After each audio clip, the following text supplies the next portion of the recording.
All right, hello everyone. Welcome to this very exciting briefing. My name is Claire Kellaway. I am a reporter and researcher at the Open Markets Institute.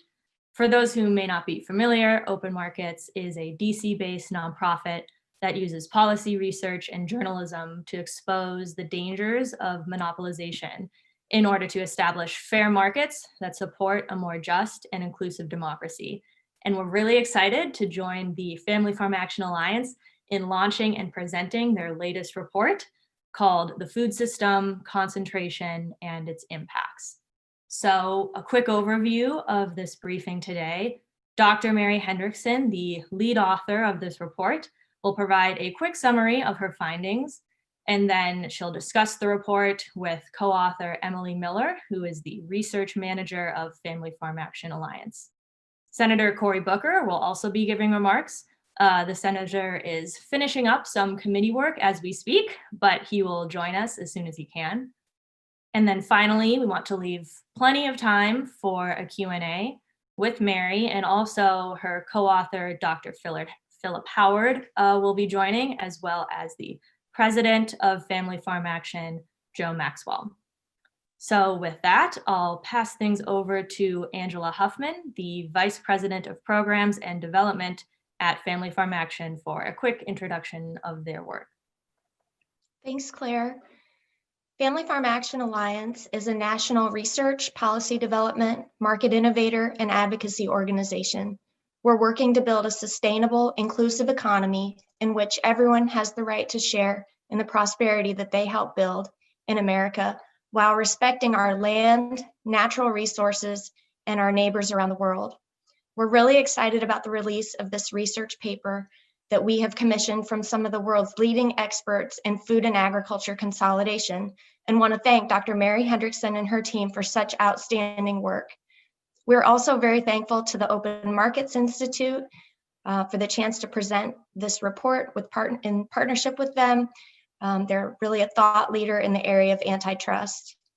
And then finally, thanks to all the participants here today for tuning into our virtual paper launch. Great, thank you, Angela. So as I mentioned, with us today is Dr. Mary Hendrickson. Mary is Associate Professor in the Division of Applied Social Sciences at the University of Missouri. In over 40 articles, chapters, and reports that have appeared in journals such as Agriculture and Human Values, Journal of Rural Studies, and Geoforum, Dr. Hendrickson has examined the structure of agriculture and food systems and envisions ways that farmers, eaters, and communities can make them more sustainable. She teaches sustainable food and farming courses at MU and was a Fulbright scholar in Iceland just recently. Early in her career, she spent 15 years working to create place-based food systems as a part of University of Missouri Extension. I know Mary's work has been essential in my own research and reporting on food systems consolidation, so I'm excited to hand things over to Mary to tell us about the main findings of her latest report.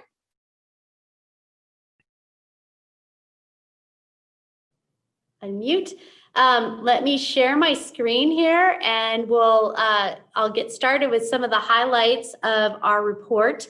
So I thank you, Open Markets and Family Farm Action Alliance, for letting us share our work today. My colleagues, Phil Howard and Doug Constance, and as well as Emily Miller, are here with me. So I want to talk really briefly. I'm going to go pretty fast, and we will I can't get my screen to advance.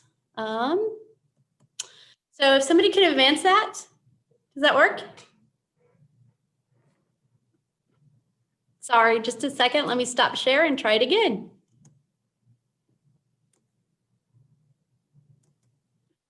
All right, come on, computer. Okay, thank you. So we're going to talk a little bit about, apparently my computer decided not to work, but that said, let's get going. So what my colleagues, Phil Howard and Doug Constance and I are really interested in is the structure of the food system and what kind of social and ecological impacts that has. And we're particularly concerned about food because, food is something everybody needs and we need it every single day. And so the distribution of power in the food system is something we are keenly interested in, because who decides what food is produced, how it's produced, where it's produced, who's going to produce it, and then also who's going to eat it.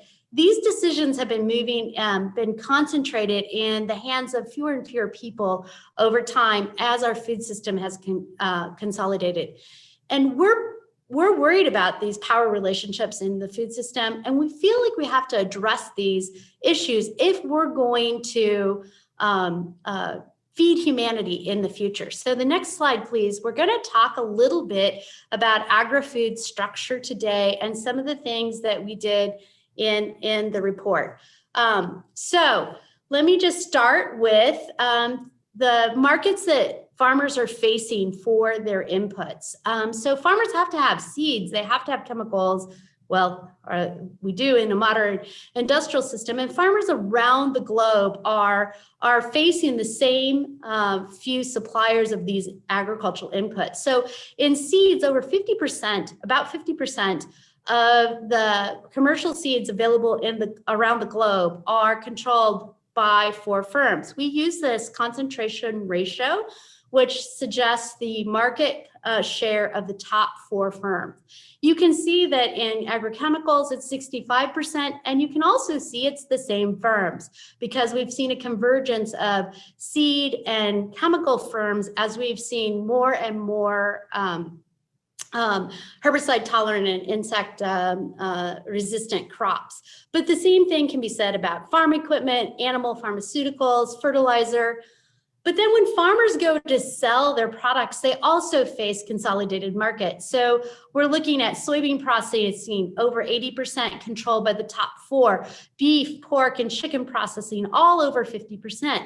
As sociologists, we're concerned when we start to see CR4s of 40% or more, because this means that it's not really a competitive market where some firms can exert more power in the marketplace than other actors.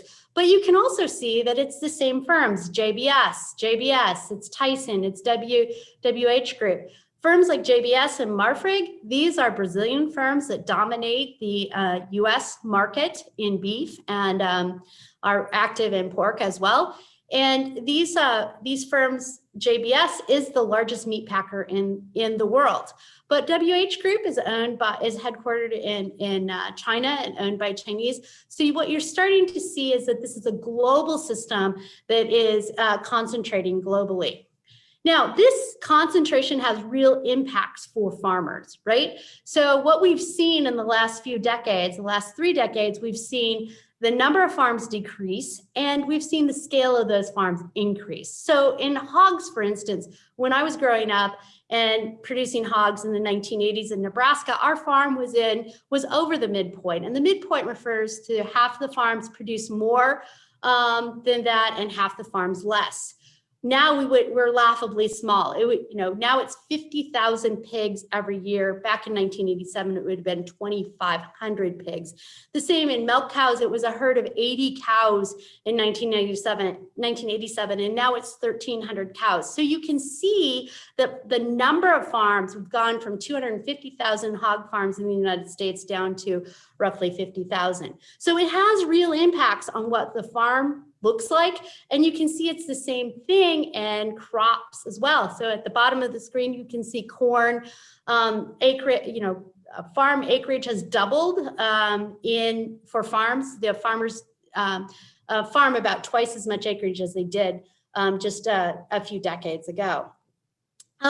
This is also at the consumer level. So you see this in grocery store. So where people go to get their groceries, Walmart, Kroger, Costco, Albertsons, 45% of grocery sales in the United States move through these firms. So it's not just a farm issue, it's also an issue across the food chain and for consumers as well. So I'm concerned as a sociologist, as are my colleagues, Phil and Doug, we're concerned about the social and ecological impacts of this system. And it's become really apparent in this pandemic that farmers, workers, the environment, we knew this, but it's more apparent now. We're all interconnected, and we're particularly interconnected when we have a global consolidated system like we have here now. So when a problem hits one part, it quickly engulfs all the others. And we saw that in meatpacking, for instance, when COVID hit and meatpacking workers got very sick, and it had implications on down the line. What this means is the system's really fragile, and we have to think of ways that it can become more resilient. Now, I look forward to talking a little bit more about these with Emily, one of my co-authors, and as we move forward with questions and answers from the audience.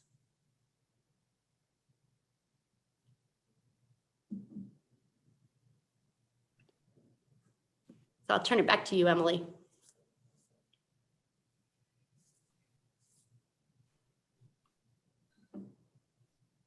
Great. Well, thanks, Mary, for going over the report. We're gonna just jump into what you were just talking about, raise some questions for me, and the senator will be joining us shortly. But after I spent some time with the report, what struck me is the use of a scarcity narrative to justify this extremely consolidated food and farm sector, like you said, across the entire supply chain and to consumers. That scarcity narrative, food supply scarcity, food insecurity, we must feed the world.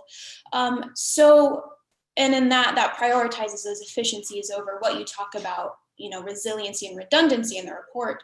So I'm wondering for you, what is an example that maybe from your work doesn't align with that scarcity narrative or maybe contradicts it? Well, a great example is in the United States. We're worried about food insecurity rising because food insecurity is linked to, can people pay for food? It's not linked to how much farmers produce. So in the United States, after this pandemic has hit, we're looking at maybe in August, I think about 23% of households are facing food insecurity, which means they might have had to adjust their diets, they might have had to reduce their food intake or something like that. But we're still being pretty darn productive in the agricultural side, right? We're exporting a lot of meat, for instance. So the two things are not connected, that productivity equals more food for everybody. And that's true at the global scale as well as at the US scale. So I think that has to be unpacked, and we have to discuss those kinds of things, because essentially this consolidated food system is not doing what it needs to do, which is feed people.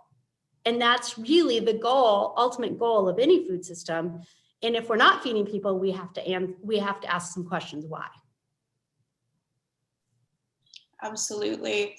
So with that, you said, this system isn't feeding people. In the report, you talk a little bit more about this waste of resources and, ecological harms and acts. Can you unpack that a little bit for us here?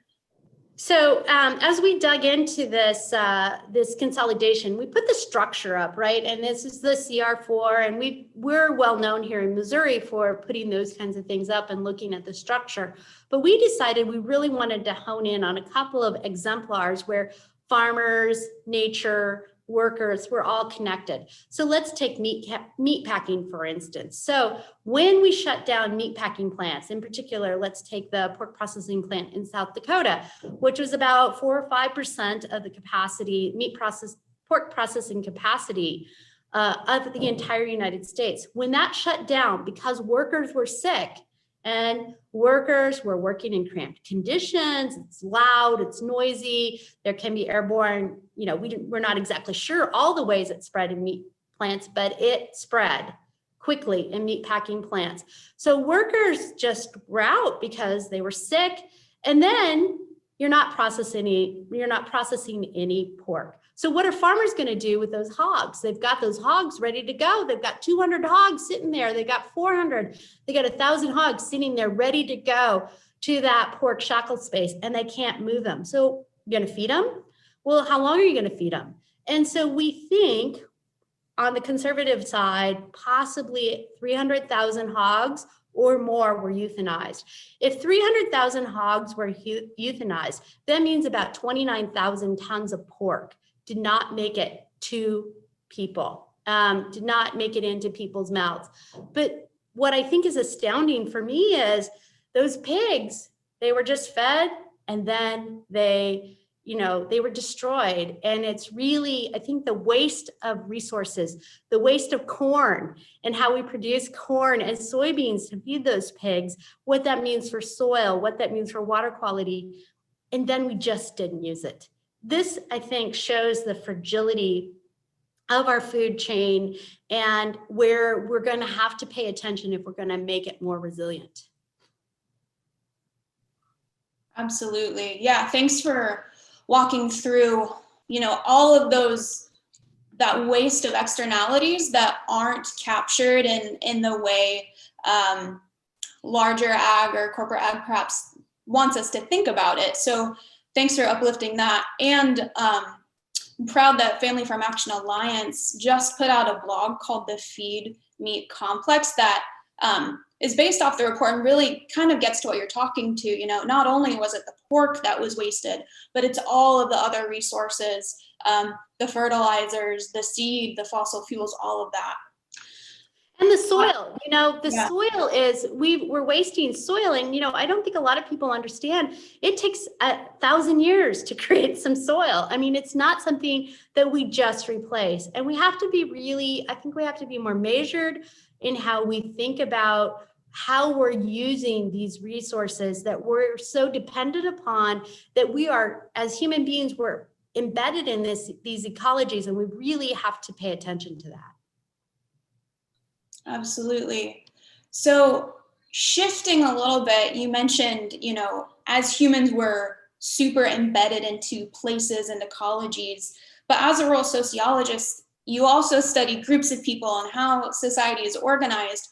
So I'm wondering, in your view, how has this a massive consolidation changed societies and changed the way that we relate to one another in our communities?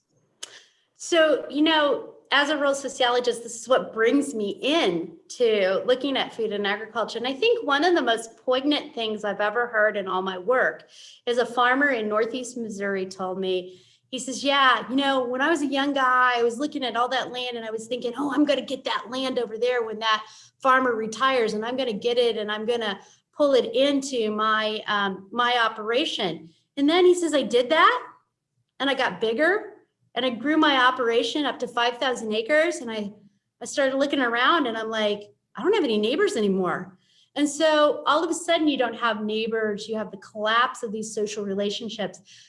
Jane Gibson and her co-author have looked at this in Western Kansas and how communities have been really hollowed out by as farms got larger and bought their inputs in different places. You didn't have as many farmers, you didn't have as many agricultural businesses there, you didn't have the small processors there because they're consolidated into these larger ones, and you just really hollowed out these communities, and you've really seen the collapse of social relationships in places like Western Kansas, but in lots of rural places across the United States. And to me, that's also really an important consequence of the kind of structure that we're documenting and showing. Absolutely. You highlight how in our communities, like, we're being hollowed out, especially in rural places, but I'd argue, this is happening in rural places too, and not only the disconnect from people in communities, but also farmers from the land. And in kind of, I think in some of your other work, you talk about de-skilling and how consolidation of equipment production, technology production, the lack of the ability for right to repair. So there's another middle person coming in. So on the horizon of all this massive consolidation, I'm going to ask a pessimistic question. I hope you're okay with that. What is the next industry that you think we should all, being concerned in this, should have our eyes on? What is the next industry? So is it technology? I think we just have to really rethink how we want to organize production and consumption. And I think we're going to have to think about a diversity of scales and a diversity of different kinds of organizations. Like, there is no reason that we have to organize the food and agriculture system on a for-profit based, efficiency specialization based system. There's no reason. It's just because of the way we've structured it. And we can think about how we want to do it differently. Now, yeah, we're up against a lot of power. We're really going to have to think about rebalancing power in the food system, but there are lots of different ways to do that. And I think we can look to communities that have long been marginalized, like African-American farmers, who have really worked to build things like communal land ownership, work to build things like cooperatives. And we can talk about this a little bit more, but I think those alternatives are really a possibility and are really necessary. Thanks, Mary. I do think that the senator is with us, so we're very excited to hear from him. And I'll give a brief introduction of the senator's work, and then we'll pass it to him if he is on. So Senator Cory Booker believes that the American dream isn't real for anyone unless it's within reach of everyone. Booker has dedicated his life to fighting for those who have been left out, left behind, or left without a voice. Former mayor of Newark, presidential candidate, and current US Senator, he has championed agricultural legislation that also ensures no farmer, worker, or consumer are left behind. Such bills include the Farm System Reform Act, the Agribusiness Merger Moratorium, and the Local Food Assistance and Resilient Markets Act. We are so thrilled to have Senator Booker with us, and with that, I will pass it to him.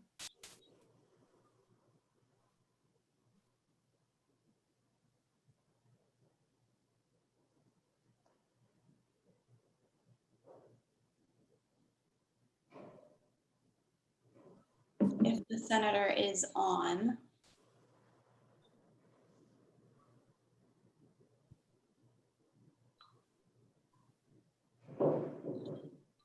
Okay, we will then shift to our question and answer portion. Sorry about that, folks. We'll shift to question and answer, and then whenever the senator is with us, we will have him give his remarks. So for the Q&A, we would like to encourage all of the audience to drop in your questions in the Q&A box. I see some folks are already doing that. And as Claire mentioned, we have some other folks jumping on for the question and answer. Number one being Joe Maxwell. He is a family farmer himself. So he and his family have been directly impacted by consolidation in the agri-food system. Also joining us is Dr. Phil Howard. He is a member of the authorship team, and he is also a faculty member in the Department of Community Sustainability at Michigan State University, and a member of the International Panel of Experts on Sustainable Food Systems. He is the author of Concentration and Power in the Food System: Who Controls What We Eat? And his visualizations of food system changes have been featured in numerous outlets, including the New York Times, the Washington Post, and the Wall Street Journal. So we are thrilled to have Phil with us. Feel free to direct any of your questions to Joe, Phil, or Mary. I'll be moderating from the Q&A tab, as well as the rest of the folks on this will be helping me out with questions. So we have just under 30 minutes dedicated to this, and we want to get as many questions in as possible, in addition to hearing from the senator.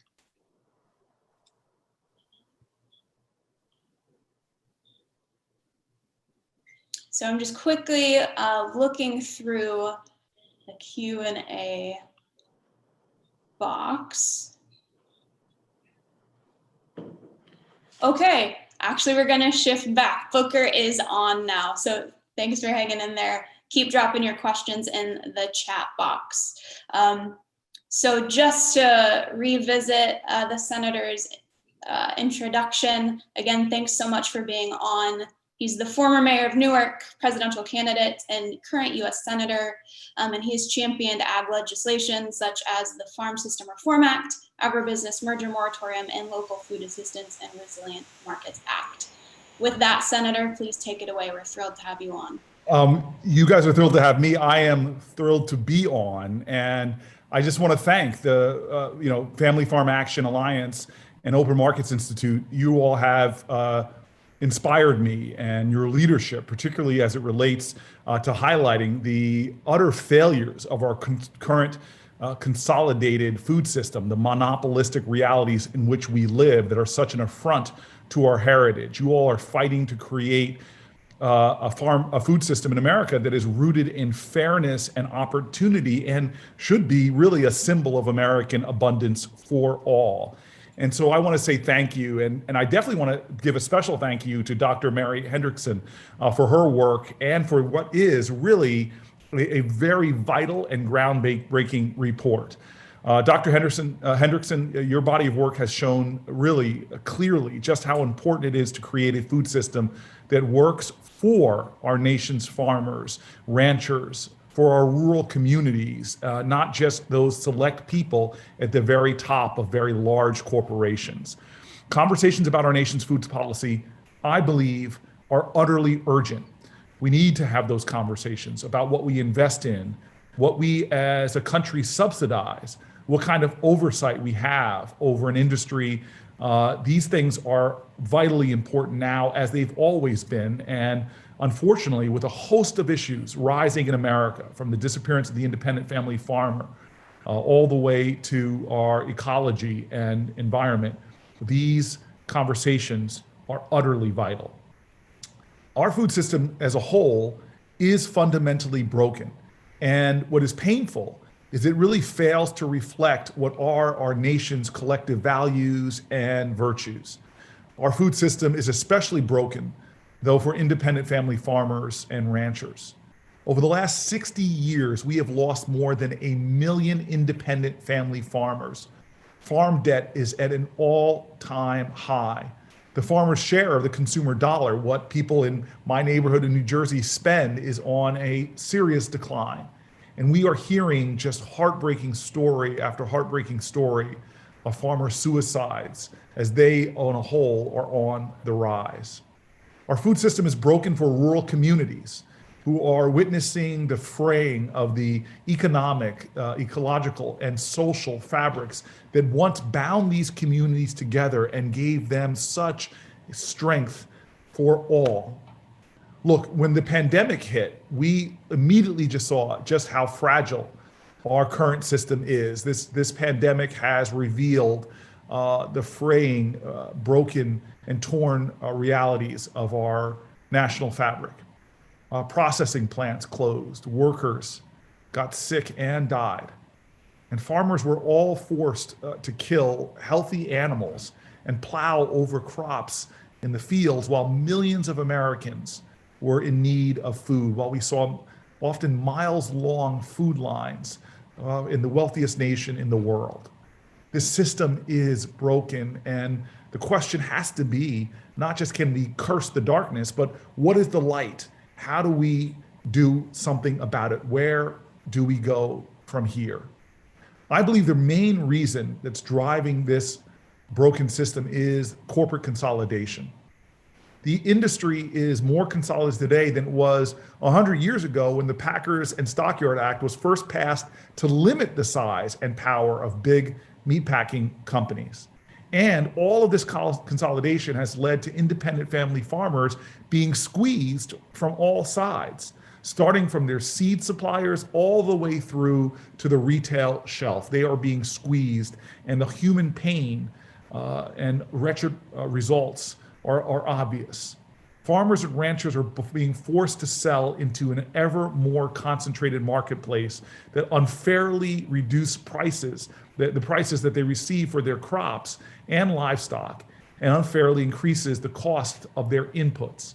These excessive levels of concentration and market power are devastating our independent family farmers and ranchers and hollowing out the rural communities in which they live.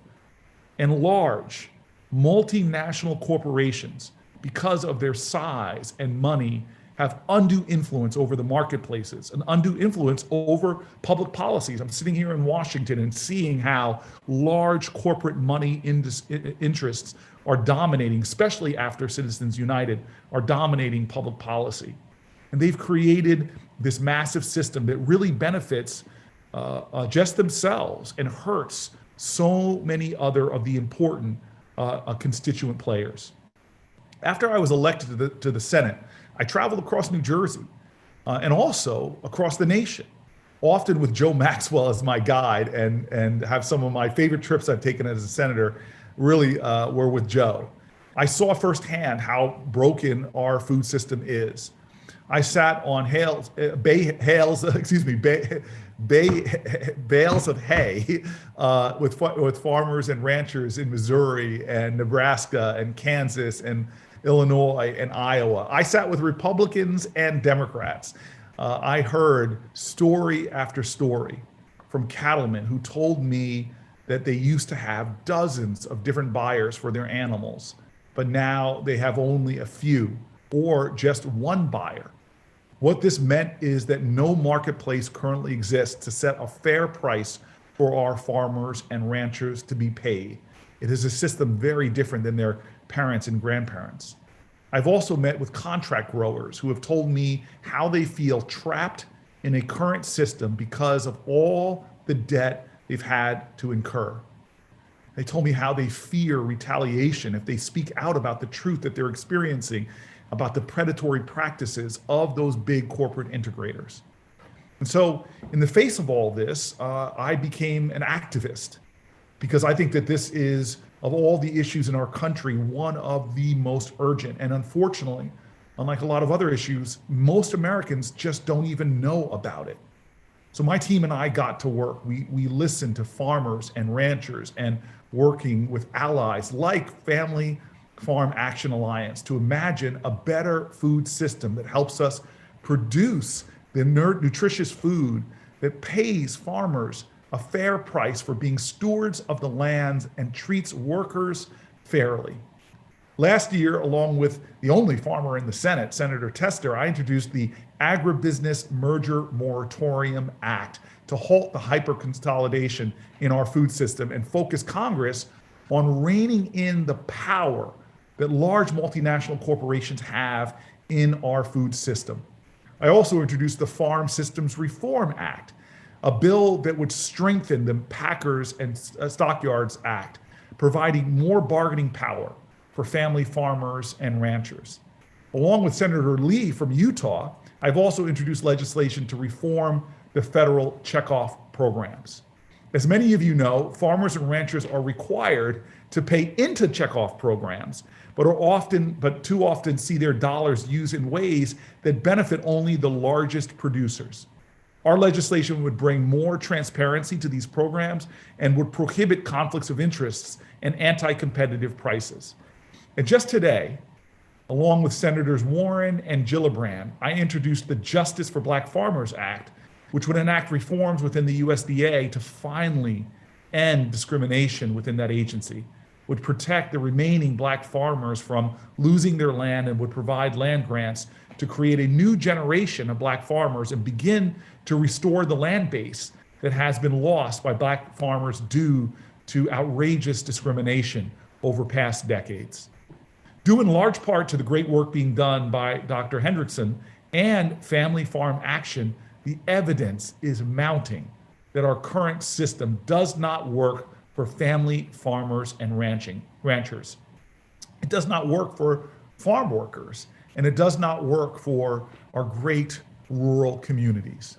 Reforming the food system in the United States of America is not easy. It is one of the great challenges I think we have before us. But God, American history is a testimony to people, grassroots activists, local leaders, people who are foot soldiers of justice coming together to make big change in America. That's one of the fundamental characteristics of our democracy. From the labor movement to the civil rights movement to the suffrage movement, we are living testimonies to that great history in our past. And so those with the most to lose have deep interest and influence in fighting us. On both sides of the aisles and in the hall of Congress, they are going to fight and resist change. They want to protect what they have at the detriment of rural communities, of farmers, of local farm workers. And so I am excited. What a great thing it is to wake up with a big, righteous, noble challenge, with a righteous fight, with a fight for the very culture and heritage of America, a fight for the original entrepreneurs in America, a fight for the best ideals of America, a fight for the dream of America to make it real for everyone. I believe we have a moral obligation as a nation to build a better food system that reflects our values, because God, our food system is at the core of every family, every person, every neighborhood depends on a healthy food system. It's time to restore competition, because heck, I'm a capitalist. I believe in fair markets. I believe in fair trade. I believe in actually having a competitive system that works for everyone. That's what we want in a free market society. So this would enable our hardworking people of grit and guts and goodness, our farmers and ranchers. It would enable them to once again have the opportunity to share in the prosperity that they are creating every day. Together, we can develop a food policy that does just that. Together, I believe we can change America for the better. Together, I believe we have the power to create a food system that reflects those values that we herald in our nation. Values that we swear an oath to when we swear an oath to our flag, that really does provide pathways to liberty and justice for all. We know our farmers and ranchers are the true champions in our country. They deserve to be treated thusly. And they, together with other activists, we can create a system that is truly a shining beacon to the world of what happens when good people come together and create abundance for all. Thank you so much for this opportunity to share with you some of my thoughts. Thank you so much, Senator Booker, for being on. We so much appreciate your time and being here, and thank you for your words. And thank you for all the work that you've done. And we're so excited to see the Justice for Black Farmers Bill introduced today, and congratulate you on that. I'm just embarrassed, Emily, that you like put on a jacket and a collared shirt, and here I am just so dressed down. You're just outshining me here, and your hair is much better than mine as well. Oh, come on. I wouldn't say that. It's just a lot more work. A lot more comfy. Your crops, my field is barren. Your crops are still growing a great harvest. That's okay. That's okay. Thanks so much for spending your time with us. We're going to move to Q&A. Thank you, Sen. We're going to move to Q&A again. Dr. Hendrickson, Joe Maxwell, Dr. Phil Howard will be joining us for Q&A. And anyone else of the panelists, if you feel super compelled to jump in, please do. We're going to have some fun. So a question, many questions came in, so we're going to get to as many as we can. A question that came in, though, that I want to start with. This person is really interested in the intersection between supply chain fragility exposed by the pandemic and efforts to reduce food waste as a climate mitigation strategy. Have you seen any solutions emerge during the pandemic that might serve as frameworks or role models for a more sustainable ag system moving forward? Examples of food getting directly from farmers and those who might need it. So I'll open that up to whoever wants to take it. Well, I do think we saw some really nice pivots in places like, farmers that were already engaged in this work. I might hold up Greg Gumthorpe out of Indiana, who had to pivot really quickly because he had a lot of restaurant sales and, pivoted into direct sales to place, people then can participate through this pandemic in these place-based food systems where they can get food directly from the farmers. And, things like that where you're ordering meat in advance and different kinds of things, these can actually reduce waste in the food system. Also, farmers that are participating in like farmers markets and some of these other place-based systems can really work to, if there is food waste, it's utilized back within the place where it's grown and where it's marketed. So I think that's the advantage of place-based systems, is if there is waste that's generated, it can be returned to the place it came from. And you can start to move, we'd love to move to closed loop systems, but we're a ways away, but still these are an attempt to try to reconnect that. Thanks, Mary. Does anyone else on the panel want to jump in on examples maybe we've seen in the pandemic for our regional or local systems where we're closing the supply gap? I would just add that our local regional distribution systems were a lot more resilient. There's a major distributor, United Natural Foods, which started in natural organic foods and have moved into more mainstream. And they found that their mainstream suppliers were really challenged in meeting the challenges of COVID, whereas the smaller and the regional suppliers were still going. Thanks, Bill. Another question that came in talks a little bit more about the power argument that's talked about in the paper. Their question is, when we talk about rebalancing power and redistributing power, one argument that is often heard is, but how do you scale that? Can you discuss examples of the redistribution of power and its relationship to rescaling, scaling out? And maybe to bring some context to that, I'm wondering if we could flesh out the mode of power thing that Mary, you touched on a little bit in your presentation. Well, I'm actually going to switch the mode of power over to Phil, because he's a little bit, he explains it better than me, and then we can come back to the rest of it.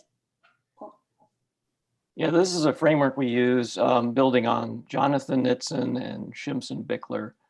And they say we should really stop thinking about capitalism as a mode of production, as a mode of consumption, but as a mode of power. So, when Senator Booker was saying he's a capitalist, when he's in favor of fair markets, that's not the kind of capitalism we're talking about here. We're talking about people whose sole goal is to increase their power. So they get involved in the food system not to feed people, but to increase their power, which is why they can stand aside when farmers are not getting paid for their hogs, they're euthanizing their hogs, people who are going hungry and standing in lines at food banks. And at the same time, these billionaires are exporting meat to China and arguing that they should be not face the same regulations that other industries have because of this rationale that they're feeding people. They're not feeding people, they're just increasing their power. And so they're happy to continue to gain power at the expense of everyone else. So I'll just start to talk about redistributing power is to challenge all the advantages they have in policy, subsidies. They have enormous advantages that smaller firms don't have, which prevent markets from working the way they would if those firms didn't have so much power. And I want to echo what Phil said. I think that we've seen, I love that example of the unified natural grocers because, or distributors, because we can, if we have multiples of those, we can start to say, we can build that power up through this diversity of different kinds of organizations and diversity of scale. But it's going to take multiple approaches. And I'm sure that, Emily, you and Joe have a lot of ideas about this as well. But to me, it takes multiple approaches: the policy arena, the antitrust arena, contract law, but also just starting to take power in terms of building cooperatives and to, just rethinking at the very basic level as consumers and as producers where we want to participate. in it. So I mean, that doesn't sound concrete. I don't think Phil and I are out here to say, this is what you have to do. We're just saying that here's the system and we have to think about it differently. We have to start engaging with it differently. And it's going to be a really tough challenge, just as the senator said. And so, let's wake up every morning and let's think about that challenge. Emily, I'd like to add something just from a farm on the ground perspective. During the time of this concentration that Dr. Hendrickson, Phil, and you, Emily, and others have presented in this paper, we have seen a decline in the amount of dollars, as the senator indicated, and Mary did, in the percentage of the food dollar that is returned back to my farm gate. At the same time, food costs have been going up at a higher rate of inflation that have especially meat, than inflation itself. So whenever I hear this word about scale, I always want to say, at some point, the level of concentration and power is such that the scale no longer matters because they have so much control. They're going to dictate how much I'm going to get paid on the farm and how much the consumer is going to pay. And they're going to extract as much money out of both of us as they can. And that's the evidence. That's just fact. Thanks, Joe. Yeah, thanks for everyone's answers. Kind of sidestepping, Joe, you talked about, the decision-making power and who's calling the shots. We had an interesting question come in about the PR tactics, the public relations of some of these corporations. So the question is, some leading companies in the agri-food space are heavily promoting their sustainability efforts in their PR departments while simultaneously undermining sustainability policies via their government relations departments. How can we better understand and daylight the specific ways that these companies are bad actors when it comes to policy influence? It's a big question. I think that's a good question for an advocacy organization. No. Angela's Huffman's not on the screen right now, and she probably has the best knowledge on this because we do work to counter the myths for which these PR firms put out. I was just on the phone with Dr. John Eichard, yesterday, having a conversation about how we break the myths.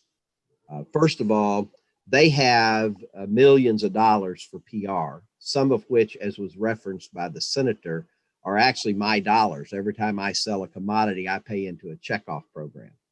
Those checkoff programs far too often expend my money to further the interest of consolidation and industrialized type agricultural practices, to sustain those, to convince the consumer that this is the right way to go, and to convince farmers through training and education programs that this is the only kind of farming.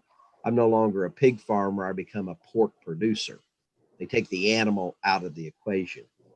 I think the way to best counter that is folks like on this participating today, Dr. Hendrickson and you're all as a team coming together, putting the truth out there. But what has to happen is we have to put legs under that truth.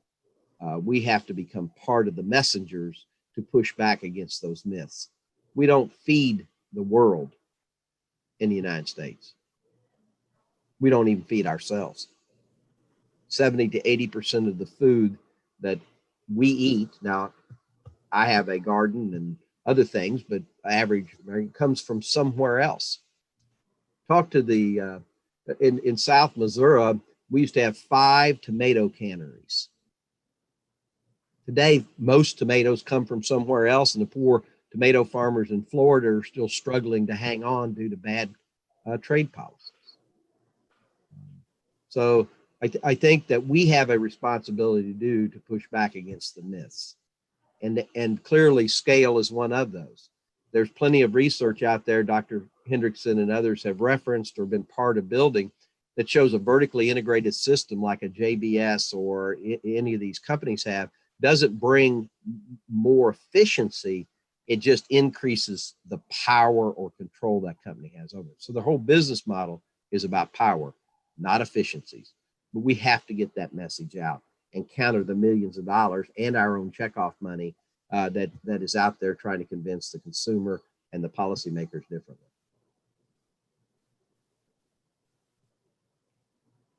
Thanks, Joe. Someone has come in the Q&A with kind of a story of theirs and then a question.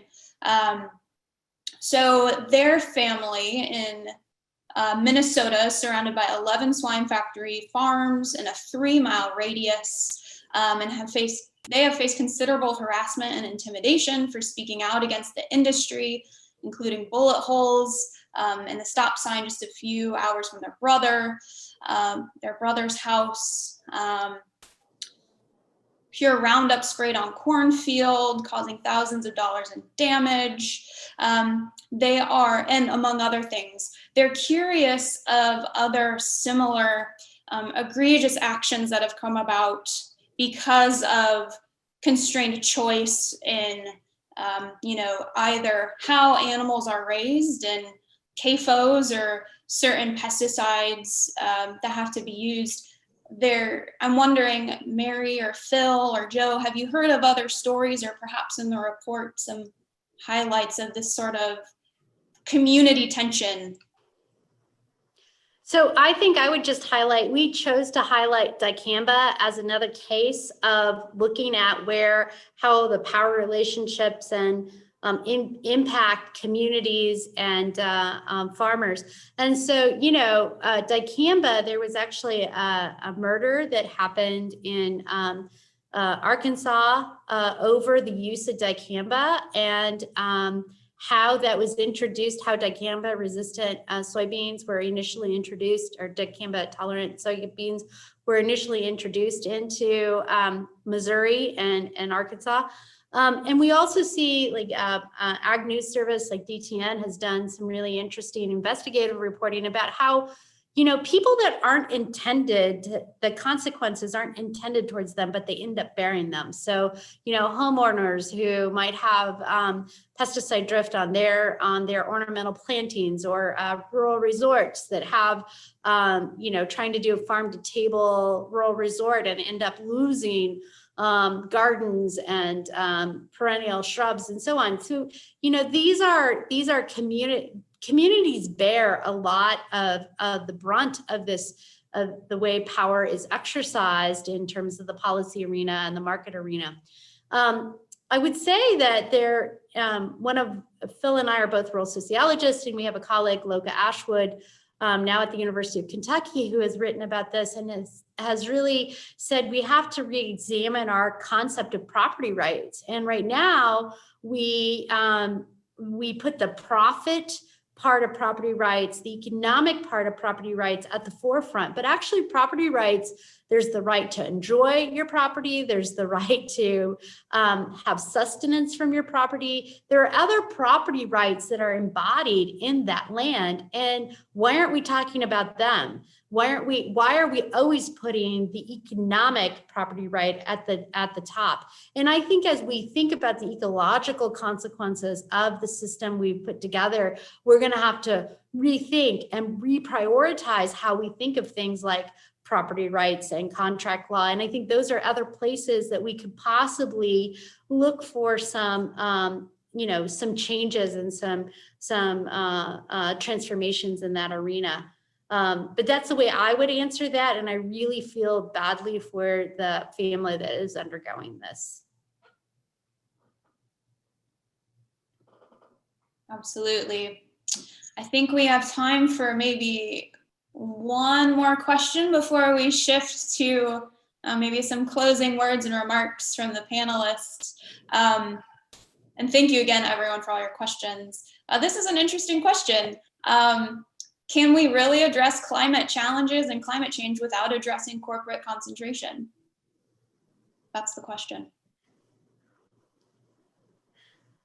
Well, I would say obviously no, and I would actually be backed up by the Resilience Center in Sweden, which has argued that, and a number of authors from there have argued that in a really nice paper that they published in Nature last year, that we really have to think about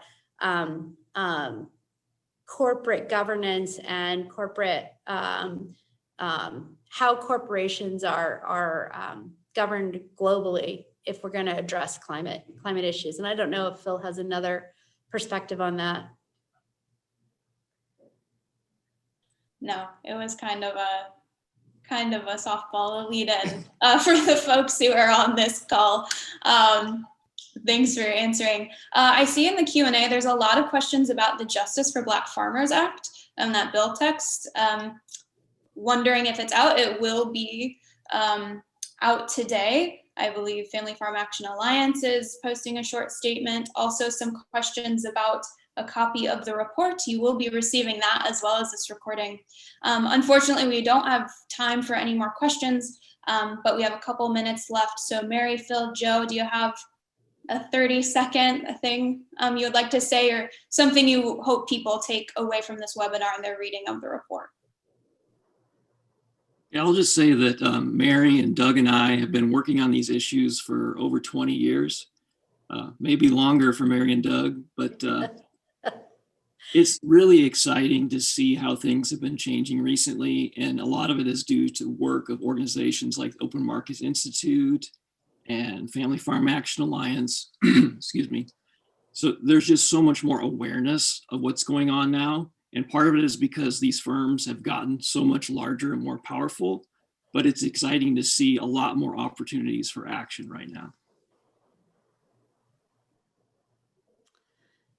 And I would just say that that while the picture that we wrote about in the report is kind of dark, like Senator Booker suggested, that there are all of these opportunities, and we just have to rethink how we're going to produce and consume food in this world if we are going to feed ourselves for the long term. And I think anybody with children, anybody who shares a concern for humanity, we have to rethink how we do things. And all we're hoping is we can help people have the information they need to make some progress. I would just add that it's expected that about 42% of net farm income will be made up of government subsidies this year, will be made up of government subsidies and bailouts. At the same time, farm bankruptcies is up 20%. The current system is not sustainable. It's being led by the folks that the researchers here have disclosed and the basis of heavy concentration. Current system's not sustainable because shelves are empty during pandemics. Current system's not sustainable because workers are put in harm's way every day. And it's just not sustainable for the consumer's health and safety. So it's what we have to tackle, and it takes all of us together standing side by side if we're going to be able to change the system, and change it we can. I thank everybody for being on, and really want to thank the team for putting together such a comprehensive report, and OMI for their kind and gracious support. Thanks so much, Joe. Thanks, Mary. Thanks, Phil. With that, we're running over, but I'm going to kick it over to Claire. Great. Having a little tech difficulty getting on video, but I just wanted to thank everyone, Mary, Phil, Family Farm Action, Senator Booker, his staff, who came together and made this briefing and this report possible. And just another reminder that everyone will get the full report. Everyone will get the full report in your email following this event. And also look out for forthcoming farm action policy recommendations to the new Congress based on this report from Family Farm Action. And otherwise, thank you all for your kind attention, and have a great day.